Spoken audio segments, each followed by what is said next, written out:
Hi guys, welcome to Plastic Surgery Education. Today we will be discussing about scar and scar care. So the focus topic of today is what do I do to improve my scars? Now all of us have scars either because of trauma, because of burns or because of any surgical intervention. So we will be discussing about how to improve those scars. Essentially, the principles of improving scars, be it post trauma, be it post surgery, be it post burns, all more or less are the same. So, first of all, what is an ideal scar? So, ideal scar is a scar which is almost imperceptible. It is at level with the surrounding skin. The color match is also good as far as the surrounding skin is concerned. So, as plastic surgeons, our aim is to give an almost imperceptible scar to the patient. Now, coming to the focus topic, what can I do to improve my scars? Now, there are two things. One thing which you can do start even before surgery when you are planning an elective surgery, and the second thing is when the surgery is over and we are talking of the post surgery scar care. So, what can you do before the surgery? Before surgery, have a balanced diet because, as we know, good amount of macronutrients and micronutrients are essential for excellent scar healing. So, we have a separate video on that topic. Please go through that video on diet and plastic surgery. So, that will guide you on what to consume before the surgery and even after the surgery to have excellent healing and a good scar. Now, what can you do immediately after surgery? Now, immediately after surgery, for first 2 to 3 weeks, probably a few days here and there, your plastic surgeon is going to take care of your wound. He'll advise you when to do the dressings, when to remove the sutures. So, for the first 2 to 3 weeks, there is not much that a patient can do about focused scar care on a pro bono basis, on an individual basis. The main scar care, I would say, begins after 3 weeks when the scar has gained sufficient maturity for the handling. So, what about the scar care after 3 weeks? Now, there are a couple of modalities which can be used either individually or in combination. So, these modalities are scar massage, pressure garments, avoiding sun exposure. Then there is something called as paper taping. There are silicone sheets. There are over-the-counter silicone oils and different products which are available. Then there are lasers which are available. Dermabrasion, micro needling is available. So a wide array of modalities are available in the armamentarium of a plastic surgeon. The best course for your scar can be decided by your plastic surgeon either as an individual modality or as a combination of all modalities. Now, just to give you an idea, we will talk about each of these modalities in brief, the important ones which you can at least try and implement at home. I talked about sun exposure. So, why should you avoid sun exposure? So, this is a very important thing which most of the patients tend to neglect. What happens is when you go outside in the sun, the ultraviolet rays of the sun affect the scar in a much, I would say, stronger way than the normal surrounding skin. So, what tends to happen is there is hyperpigmentation, there is darkening of the skin in that particular area. So, there should be absolutely no sun exposure to the affected part, to the scar, to the area where you probably had burns, to the area where you probably had trauma. So that area should be absolutely free of sun exposure. Now, all these modalities which we are going to discuss, how long should you follow them? We have to understand that even if the sutures are removed on maybe day 7, day 10, day 14, depending upon the area where they are taken, the process of wound healing continues till a year and a half or so. So, all these scar care modalities which we are about to discuss must be followed till that long. It gives you an added benefit if you continue these scar care measures till maybe around 1 to 1.5 years of time. But the ideal scenario would be your plastic surgeon keep in follow up with your plastic surgeon at regular intervals, and he or she would be the best person to guide you as to what to do and when to do. Now we have already talked about sun exposure. Sun exposure is a big no. If you have to go out in the sun, wrap the affected area in a cloth, wear sleeves, use sunscreens, use whatever modalities you have at your disposal, but see to it that there is no direct sun exposure over the involved part where there is a scar. What about massage? So, massage is one of the other underrated modalities of scar care improvement. How do I massage? How long do I massage? And how long should the duration of massage be? So, how do I massage? The massage should be done with a moderate amount of pressure, not excessive pressure, but a moderate amount of pressure. Have some moisturizer at your fingertips, and wherever you have a scar, do the massage in a circular manner from below upwards, from above downwards. Just see to it that if you have a scar in this way, don't massage away from the scar. When you massage away from the scar, what happens is there are chances that the scar might give way. That is the reason why you shouldn't start scar massage unless your wounds have completely healed and your plastic surgeon advises you to start scar massage. So be careful about scar massage. Don't start it too early. Start it when when the wounds have healed. Now, how long do you need to do a scar massage? There is no consensus. There are no hard and fast recommended guidelines as to how long you should do it. But my personal preference is you do it for 5 to 7 minutes each time and 3 to 4 times in a day. So that would average out the massage timings. How long should you continue them? As we just discussed, scar healing or wound healing even underneath the scar continues for a period of 1 to 1.5 years. So the longer you massage, the better is going to be your scar. Now, what things do you use for massage? There are ample of products. There are over-the-counter products. There are ointments and creams which are focused specifically for scar care. But the literature is divided on this topic. Many prefer that even coconut oil, as something as cheap as coconut oil, works as effectively as over-the-counter scar care products which are available. The most important thing over here is minimum amount of moisturizing, minimum amount of lubrication to the scar, and moderate amount of massage with gentle pressure. So over the counter products, do you want to use them?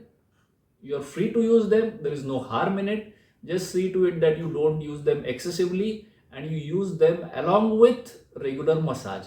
So that is what is going to help you in improving the scar in the long run. Now, there are something like silicone sheets which are available. Your plastic surgeon is very likely to prescribe you silicone sheets. Silicone sheets which can be taped on the scar or which can be as a part of pressure garments. The pressure garments are lined on the inside by silicone sheets. So these are also very effective. We won't go into the details of how these silicone sheets act. But here I would like to make a very important point. When you are using a silicone sheet, see to it that don't apply any moisturizer or coconut oil and then apply silicone sheet over it. For silicone sheet to be effective to its maximum potential, what we need is that silicone sheet to be in direct contact with the scar. There shouldn't be any layer of any moisturizer in between them. So see to it that when you are applying the silicone sheet, your wound is dry, it is cleaned, there is no ointment, there is no oil over there, and the silicone sheet, as I just said, is directly in contact with the scar. So that gives us maximum benefit. Now you might have heard about paper taping. So what is paper taping? Now there is something called as Steri-Strips or even micropores. It is a sort of a sticking which is used for dressing purposes. So paper taping is something which we use the paper tape to bridge the gap or rather bridge the scar. Gap is already healed because of the sutured wound.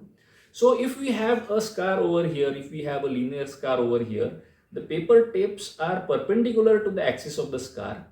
Multiple small linear paper tapes are applied in a way that the tension over the suture line is divided, distributed, minimized. So what happens is when there is no tension over the suture line, the scar tends to heal well. So paper taping is a very good thing. Once your plastic surgeon teaches you about paper taping, you can do it on a daily basis at your home as well. Even in children, paper taping is advised. The only thing we have to be careful about, especially in children, is that these paper tapes can be a bit allergenic and they can cause some amount of skin rashes, blistering to the underlying skin where these paper tapes are applied. So we need to be careful, we need to be vigilant. If there is some reaction, we need to stop that immediately and we need to again consult a plastic surgeon regarding further action to be taken. But in adults, it can be safely done. How long should you paper tape a wound? Again, 4 to 6 weeks is the recommended time, but more the duration, more the benefits you are going to get, because as I said and as I keep on repeating, the process of wound healing continues for a period of 1 to 1.5 years. It might vary a few days here and there depending upon each and every individual, but that is the general guideline which is recommended. What about pressure garments? So as we can understand, there are certain areas where it is easy to use a pressure garment. So if I have a scar over wrist, I can use a wristband or a customized pressure garment which would give me adequate pressure over the wrist area. But similarly, if I have a scar over the cheek, it is difficult for us to make pressure garments. Although customized pressure garments can be possible even for face, even for chest, even for trunk, wherever it is possible, wherever you are comfortable, you should always use pressure garments. Again, that should be continued for a prolonged period of time. The ideal duration, how long should you use a pressure garment? You should use as many hours as possible. So the recommendation, especially for post-burns contractures, post-burns scars, which we advise to the patient is, out of the 24 hours, wear a pressure garment for 23 hours. That 1 hour when you are having a bath, at that particular time only you should remove the pressure garment. So that is why I have 2 to 3 sets of pressure garments ready with you. So when you use a pressure garment, it becomes moist because of the sweat, and you can wash it, and by that time you need a second garment. So you can alternate your second garments. Again, the thing about pressure garments is with repeated use, they tend to become lax. They tend to lose their elasticity. And once a pressure garment loses its elasticity, it is not of much use. In those circumstances, you have to get your pressure garments again modified. You need not have new pressure garments every time. The technicians will be able to stitch them up, will be able to retighten them so that they will be again more effective. What are the other modalities apart from the things we discussed, apart from over-the-counter products, silicone sheets, pressure, paper taping? So apart from these, also there are a lot of modalities at the disposal of your plastic surgeon. They can be anywhere between from lasers to cryo. There might be dermabrasions, derma rollers are available. Botox is used for scar improvement these days. So these are a lot of options which we have, and not necessarily all the options are used for an individual patient. It depends upon the requirement of the scar of that particular patient. So accordingly, consult your plastic surgeon if you want to improve your scars. Your plastic surgeon is the best person to advise you as to what all modalities are best for your individual scar. Now, in spite of doing all these scar care modalities, in spite of doing everything at your disposal, what if you are not happy with your scar? So there is always an option of scar revision, but generally we don't tend to revise a scar at least for a period of 1 year, probably even more, 1 to 1.5 years after the initial surgery.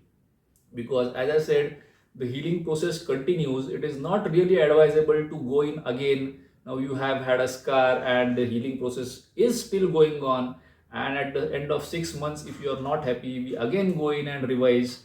Again the same process continues.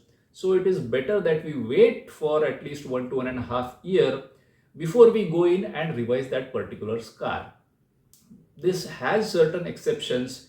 If the scar is causing certain functional problems, it might be advisable to go in early and do certain procedures for that particular scar. But again, that decision is best taken by your plastic surgeon, who physically evaluates the scar and then takes a call about it. So I think these were a couple of things. Regarding scars, see, as plastic surgeons, scar is our signature. When we perform a particular surgery, our scar, if I have done a particular surgery and if a fellow plastic surgeon of mine sees my particular scar, I would like him to be impressed by the scar which I gave.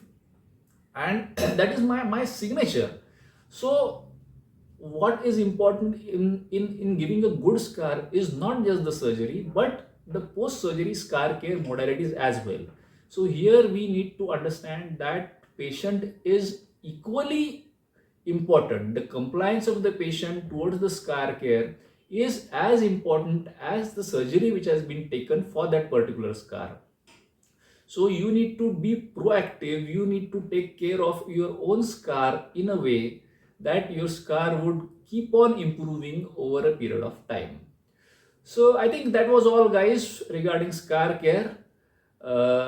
Take care. Cheers.